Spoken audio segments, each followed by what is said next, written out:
Tonight, the rising cost of living. Energy, travel and food prices are going up at the highest rate in 18 months.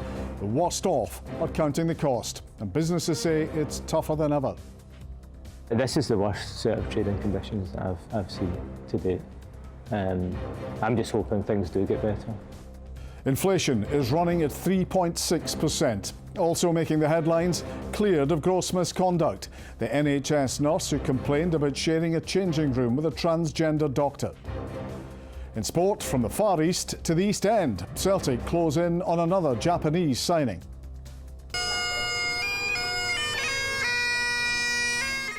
And saying goodbye to Glenn, tributes to the star of STV's Cavalcade as his funeral is held in Ayrshire. I'm John Mackay. This is the STV News at 6.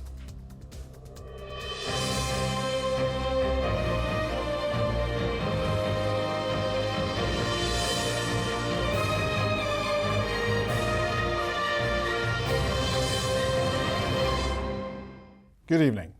The cost of everyday things like food, energy and travel is continuing to increase sharply. And while many see the cost of living crisis as over, rising prices are now at their highest level in almost 18 months. Inflation figures for June show, on average, everything costs 3.6% more than a year ago. The Chancellor says there's more to do to help bring it down and put more money in people's pockets. Here's our political correspondent, Ewan Petrie. Last year, chocolate went from £80 a case to £160. Our flour's gone from £11 a bag to £18. The increase in food prices has hit its highest rate since February last year. Ian is feeling the pinch. All his ingredients have seen a sharp rise in the past 12 months. He's experienced tough times building up this bakery business, not least a global pandemic and cost of living crisis. This is the worst set of trading conditions that I've seen to date. I'm just hoping things do get better. If they'd said, 2025 will be the year that we'll recover from COVID, but I'm not seeing it. It's actually the worst year we've had. We've turned over the most and we've been making the least amount of profit. We've seen the rate of price rises fall from their peak during the cost of living crisis back in 2022, but it remains above the Bank of England's target of 2%. And it's more than just the cost of food driving last month's increase. Petrol prices have also helped fuel a larger than expected rise of 3.6%. The price of a litre actually fell, but not by as much as this time last year, causing that upward pressure on inflation. Rail and airfares also soared, pushing up the price of holidays. An increase of 0.2% does not sound like a large increase overall, but we have to remember that a large proportion of this is coming from the increase in food prices. And for some households, especially those households who are on lower incomes, an increase of almost 5% in food prices is quite a large increase. In the final Prime Minister's questions before the summer recess, the opposition leader offered her verdict on the Labour government's first year in office. The economy is contracting. Inflation, highest in the G7. Unemployment, up every month under this government. Spending, out of control. Borrowing costs, more expensive than Greece. And this is just the first year, Mr. Speaker. The Prime Minister said his party is only just getting started and blamed the Tories for messing up the economy. I think just last week their chairman said that they've done the necessary apologising for the 14 years of failure. They've done the necessary. I didn't hear an apology for the lowest living standards in living history. This surprise increase in inflation will be food for thought for the Bank of England ahead of its interest rate decision next month. Ewan Petrie, STV News. The First Minister is defending his decision to meet Donald Trump when he travels to Scotland later this month. John Swinney says he'll use the opportunity to promote Scottish interests and discuss trade with the US President. It comes as the Scottish Greens described the plan to hold the meeting as tragic. Well, Stephen Brown is live at Donald Trump's Menny estate in Aberdeenshire. And Stephen, the political fallout from this visit continues. Yeah, absolutely. We know that this is a private visit in the Edinburgh this month by Donald Trump, but it has led to some pretty public opinions around the trip. We know that he's expected at the end of this month. He will likely visit his Turnberry golf course in Ayrshire and then come to his golf course here in Aberdeenshire. We now know as well that he will meet with the Prime Minister, Sir Keir Starmer, in Aberdeen, and at some point over the course of that visit, he will meet with the First Minister as well. Now, the Scottish Greens have described that decision of the First Minister meeting with Donald Trump as tragic. They say it's out of step with Scotland's values. But today, John Swinney defended that, and he said it was important to meet with Donald Trump and promote the interests of Scotland. There's always going to be issues of political debate and discussion and disagreement between leaders of individual governments, and I hold my views and President Trump will hold his. But I think it's important that we have engagement and dialogue, and the opportunity arises for me to promote the interests of Scotland and to protect the interests of Scotland through dialogue with the President of the United States. And I think people in Scotland would basically expect their First Minister to do that. But Stephen, John Swinney is not happy about Donald Trump being granted another state visit. Well, he's certainly not given it his full backing. Now, when the Prime Minister went to Washington earlier this year to give the invitation to Donald Trump for that state visit that will happen in the middle of next month, he will be hosted by the King at Windsor Castle for a couple of days. John Swinney said at the time that the state visit should only really happen if Donald Trump could prove that he was fully committed to the defence of Ukraine. Now, when asked today about that, John Swinney reiterated that that was the point he was making around the state visit, but to ask whether or not his stance had changed at all, he didn't say whether our stance had changed. Again, he said it was important that the defence of Ukraine was maintained, but he didn't give that state visit his full backing. Stephen, in Aberdeenshire, thank you. The nurse at the centre of a row over trans rights after complaining about sharing a changing room with a transgender doctor has been cleared of gross misconduct charges by NHS Fife. However, separately, Sandy Peggy's employment tribunal against Fife Health Board resumed today. Since the tribunal last sat, the Supreme Court has ruled a woman is defined by biological sex under equalities law. Here's our reporter Laura Alderman. Sandy Peggy and her legal team arrived in Dundee this morning on a high, while her employment tribunal against NHS Fife resumed. In a separate dispute, the nurse has been cleared of 4 gross misconduct allegations. Sandy is relieved and delighted that this 18-month-long internal process has concluded and cleared her of all allegations.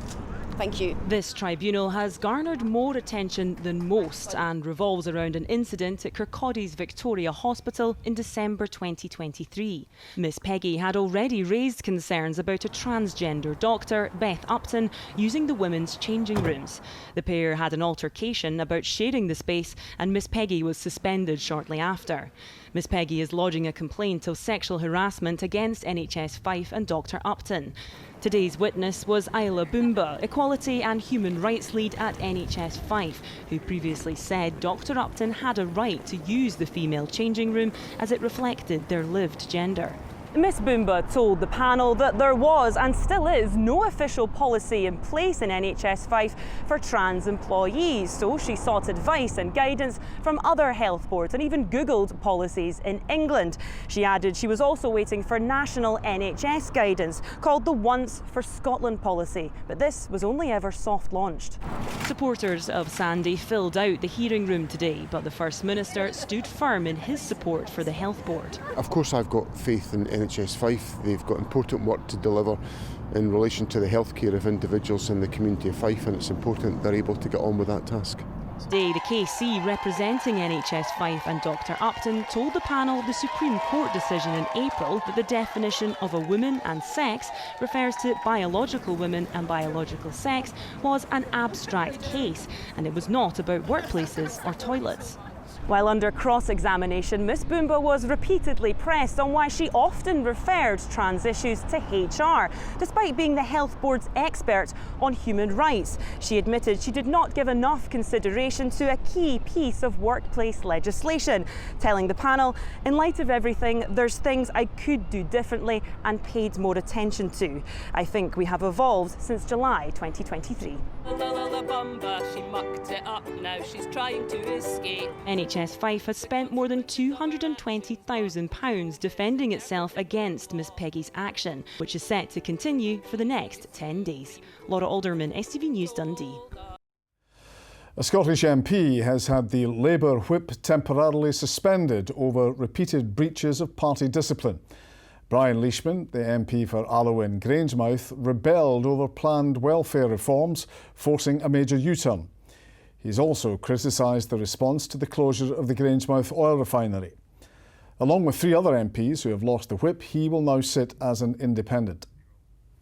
I'm devastated, quite frankly. You know, as I said, and I always have said, I'm a proud Labour Party member, but I will take this on the chin. I will not be changing the sort of things that mean the world to me and what I say down here in Parliament. I will still continue to champion my constituency issues and my constituents. Plans to build a block of student flats on the ABC site on Sauchiehall Street have been called in for review by the Scottish Government. Glasgow City Council has already approved the proposals, but the government says the decision has a potential impact on the Glasgow School of Art and future plans to rebuild the fire-destroyed Macintosh building. The ABC is already being demolished. Partick Thistle believe last night's trial allowing supporters to buy alcohol in the stadium went well. Thistle is one of 7 SPFL clubs involved in a pilot scheme allowing fans to buy drink before kick-off. The club say they had no issues with behaviour. Alcohol sales during games at stadiums have been banned in Scotland since the Cup final riot in 1980. The boss of Ferguson's shipyard says he expects the delayed ferry, the Glen Rosa, to be ready for next summer. Liam Thompson told Westminster's Scottish Affairs Committee that he understood the frustrations of islanders on Arran. The CalMac vessel is now 8 years behind schedule. I've offered an unreserved apology to the island communities. It must be acutely frustrating for them to hear this and hear it again in May, given that we had said previously September 25.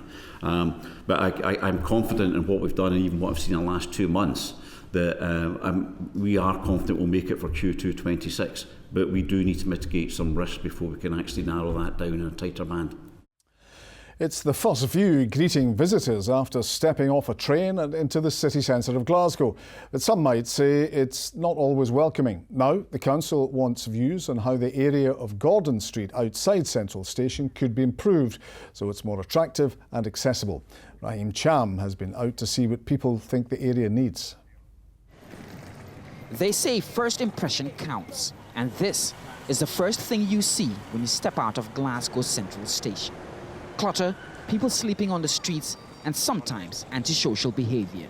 When you come out of the station, it is okay, but it's got worse. So it used to be better, but when you come out now, there's usually a lot of people like lying about the streets and stuff. It's quite intimidating. It could be doing with a proper clean-up, chewing gum all over the place, the bins at your back there. Nah, it's fine. I don't have any problem.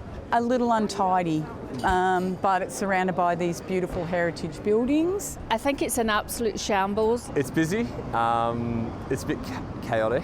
Plans have been put forward by Glasgow City Councils to start improving the area from next year. The proposals include a one-way traffic system and uninterrupted entry and exit to the Central Station's main entrance, larger pedestrianised areas, less clutter and more outdoor seating.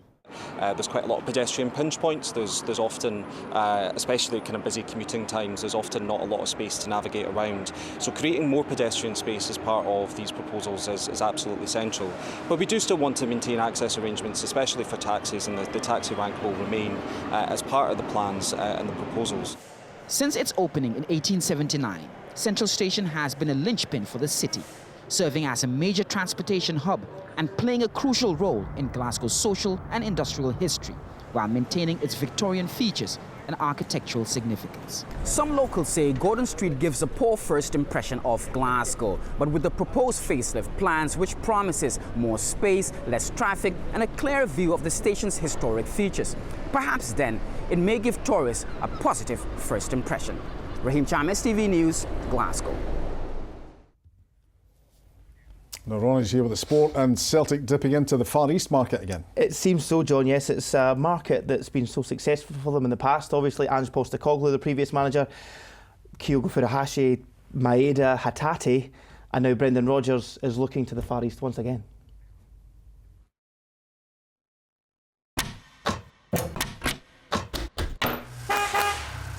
STV Sport, sponsored by the C.R. Smith Summer Sale. Good evening. Celtic are edging closer to their next summer signing after Japanese club Kawasaki Frontale confirmed striker Shin Yamada has left the club. The Parkhead side are finalising a deal for the 25-year-old, which is expected to be completed soon. Meanwhile, Derek McInnes says he's delighted his side are building momentum after another comfortable win in the League Cup group stages, where tonight it's a top-flight clash between Kilmarnock and Livingston.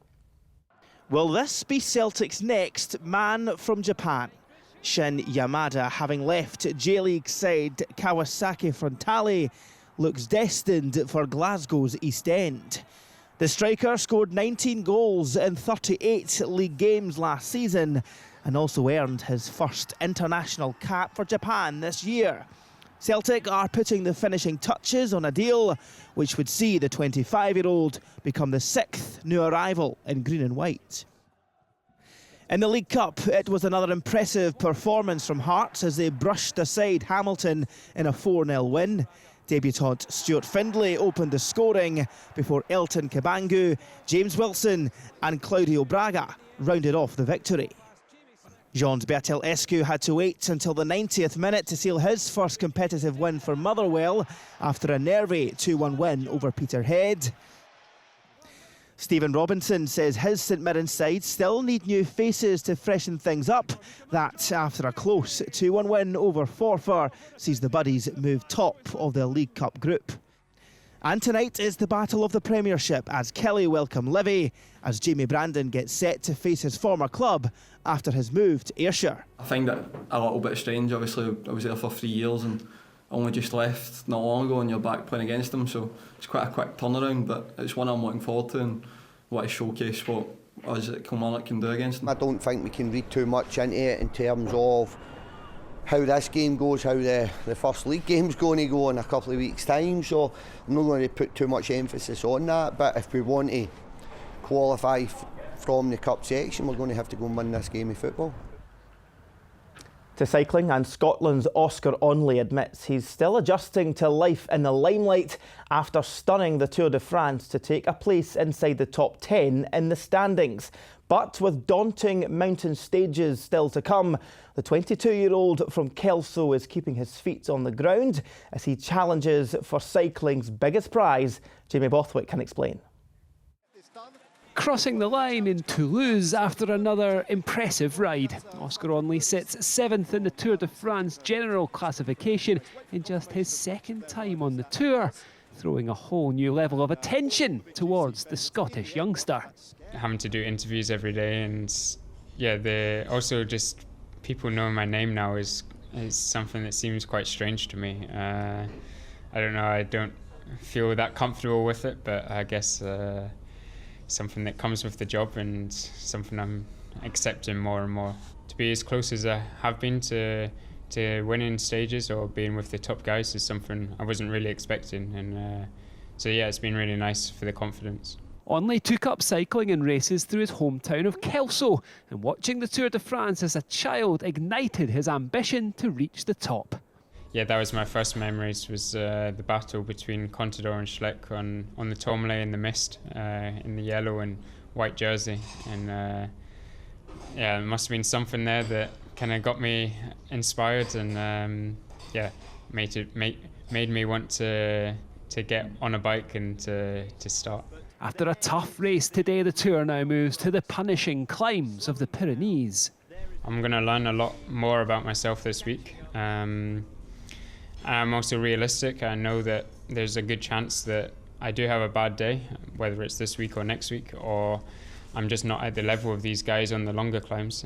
I know that you don't lose good legs overnight, so I know that I'm still in good shape, and I think there's a lot more opportunities in this race. He's surprised everyone, including himself, and Oscar Onley's determined not to put the brakes on his Tour de France fairy tale. Jamie Borthwick, STV Sport. To golf news now, and as the countdown to the Open Championship at Royal Portrush continues, it's been confirmed Trump Turnberry won't be hosting the event anytime soon. The R&A say it's due to logistical challenges and not because it's owned by the current US president. The golf governing body added that problems with infrastructure prevent the resort in Ayrshire from hosting. Turnberry hasn't held a major since 2009, 5 years before Donald Trump bought the course. We love the golf course, but we've got some big logistical challenges there. You see the scale of the setup here, and we've got some work to do on the road, rail and accommodation infrastructure around Turnberry. We've explicitly not taken it out of our pool of venues, but we'd need to address those logistical challenges should we return. Finally to rugby, and ahead of their final Pacific Tour test against Samoa, Gregor Townsend is urging his Scotland squad to make sure their summer is remembered as a success by rolling it out with a win. The Scots beat the Maori All Blacks in their first fixture before a disappointing loss to Fiji at the weekend. Townsend has made 5 changes for the match on Friday, with Rory Sutherland and Ewan Ashman starting before they join up with the Lions.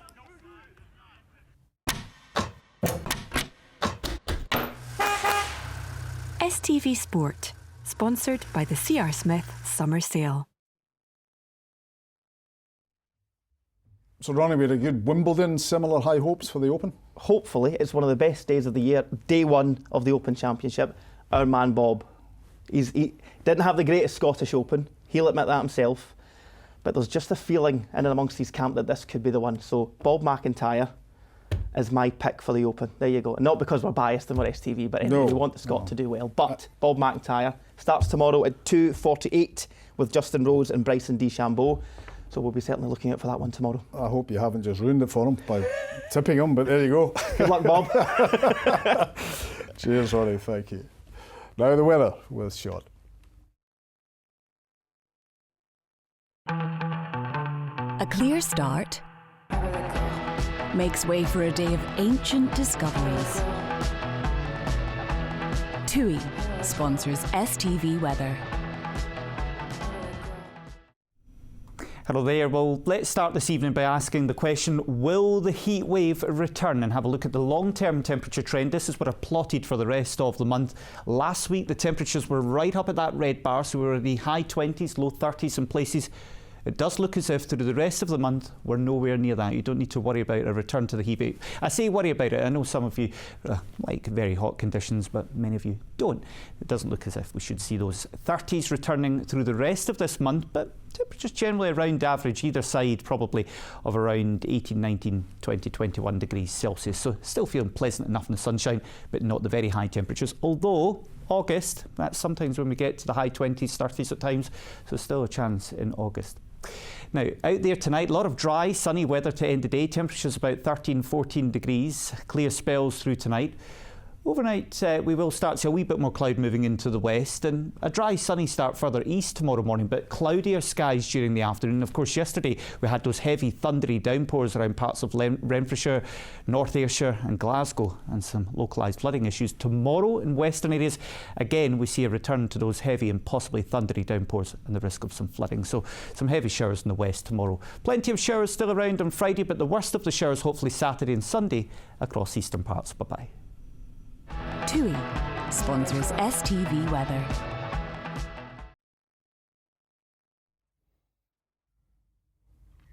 The only word I heard there was showers. Today saw the final farewell to the Scottish entertainment legend Glenn Michael as his funeral was held in Ayr. STV's Cartoon Cavalcade frontman held a special place in the memories of millions of children who grew up in the 1960s, 70s, 80s and 90s and was well loved among his fellow performers. Mourners heard Glenn described as a special man, a legend and a Scottish icon.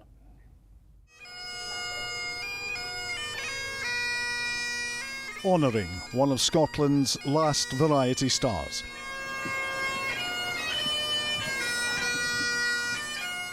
And welcome to this first edition of a brand new Cartoon Cavalcade.